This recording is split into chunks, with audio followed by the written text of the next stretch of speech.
Pulpen dong. Ya, ayo langsung ngomong aja. Satu lagi dong, Cak.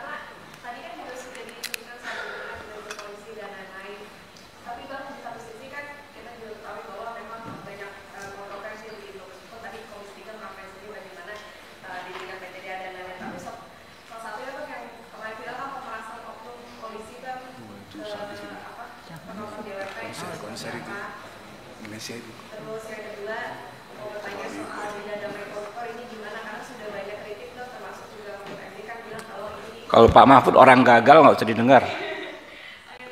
Dia sendiri memberikan nilai pada dirinya 5 kan. Terus kapan Komisi 3 Komisi KPK juga sudah tuntaskan kasus Harun Masiku, apalagi sempat disebut ini ada dugaan politisasi. Aduh, ini diborong semua kawan-kawannya nggak kebagian. Nah, udah cukup.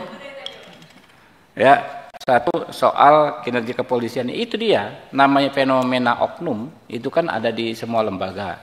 Saya berkali-kali sampaikan, apakah di Polri, apakah di TNI, apakah di Kejaksaan, apakah di DPR, oknum ada dan mungkin banyak.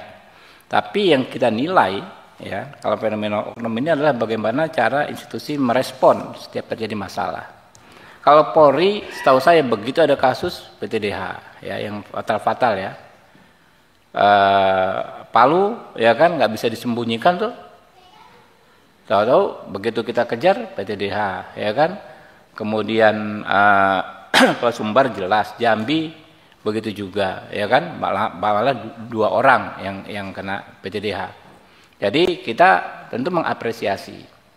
Dan teman-teman rasakan paham sekali loh kok yang di Komisi 3 ya. Ketika kita lewat sekretariat saja misalnya minta keterangan terhadap hal ihwal dugaan pelanggaran, dalam hitungan jam biasanya langsung direspon oleh Kapolres tempat misalnya ya. Jadi itu yang kita apresiasi, dan ini kita nggak bisa bohong karena memang itu yang terjadi.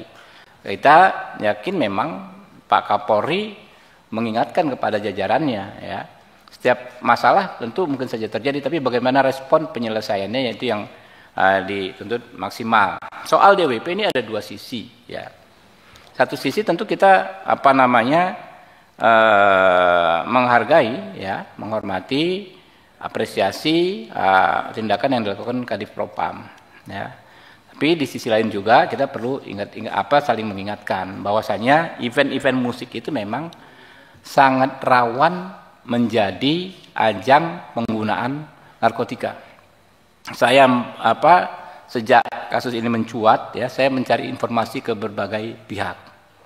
Memang banyak mengatakan, Pak, kalau di situ ya acara seperti ini memang sangat rawan penggunaan narkotika. Nah, jadi kita menghargai apa yang dilakukan oleh Kadif Propam, tapi seharusnya tetap proporsional. Ya, kita tahu keberhasilan di narkoba kita luar biasa, membongkar bertonton pengiriman sabu ya, sampai kita kumpulkan data itu banyak sekali keberhasilan mereka. Nah, kalau ada oknum-oknum yang melakukan pelanggaran, tentu harus ditindak.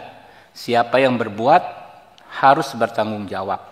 Orang yang melakukan kesalahan ya harus mendapat hukuman yang setimpal dengan perbuatannya. Jadi berat ringannya hukuman, gradasinya tuh harus paralel dengan berat ringannya kesalahan. Ya. Saya sangat percaya Pak Kapolri dan Pak Kadif Propam tahu sekali cara memainkan barang itulah, kurang lebih ya. Ini kan ya Pak ya, kayak sama kita pegang gelas gini, kalau terlalu kencang bisa pecah gelasnya, kalau kita lepas ya pecah juga. Ya, Pak Rikwanto nanti bisa menjelaskan itu. Ya. Lalu tadi soal maaf untuk korupsi, Anda sudah tanyakan ini berkali-kali ya, dimanapun tanya dan berbagai orang sudah sampaikan, ya silakan saja Anda nilai ya. Kalau saya itu kan pernyataan umum seorang pemimpin pemerintahan maupun pemimpin negara, kepala negara, nggak bisa dijawab dengan ya hal ihwal prosedural ala Mahfud MD. Mahfud MD ini orang gagal. Ya, dia sendiri menilai dia gagal ya 5 tahun sebagai Menko Polhukam dengan memberi skor 5 dalam penegakan hukum. Apa yang mau dinilai dari Mahfud MD gitu kan? Nah, jadi ya teman-teman ya, itu aja. Saya malas, capek kita berdebat ya. Nggak mungkin Pak Prabowo itu menginstruksikan untuk mengabaikan berbagai peraturan perundang-undangan. Intinya adalah semua protokol hukum kita memang ditujukan untuk memaksimalisasi pengembalian kerugian keuangan negara. Itu stressingnya. Gitu. Jadi yang diperdebatkan kalau pengembalian keuangan negara bagaimana orang dihukum, enggak gitu. Kita ini memperdebatkan hal yang remeh-temeh tapi melupakan hal yang paling substansi dalam pemberantasan korupsi. Tinggal saja aparatur negara, kepolisian, kejaksaan, KPK menerjemahkan arahan Pak Prabowo itu sesuai dengan hukum dan perundang-undangan yang berlaku. Jadi Pak Mahfud jangan menghasut bahwa Pak Prabowo mengajarkan melanggar hukum dan lain sebagainya. Gitu loh. Oke? Terus soal Harun Masiku dan lain sebagainya silakan saja KPK memproses. Ya. Kita hormati hak KPK untuk melaksanakan tugasnya, tapi kita hormati juga haknya Pak Hasto ya untuk melakukan pembelaan diri. Kita berikan kesempatan seluas-luasnya kepada beliau.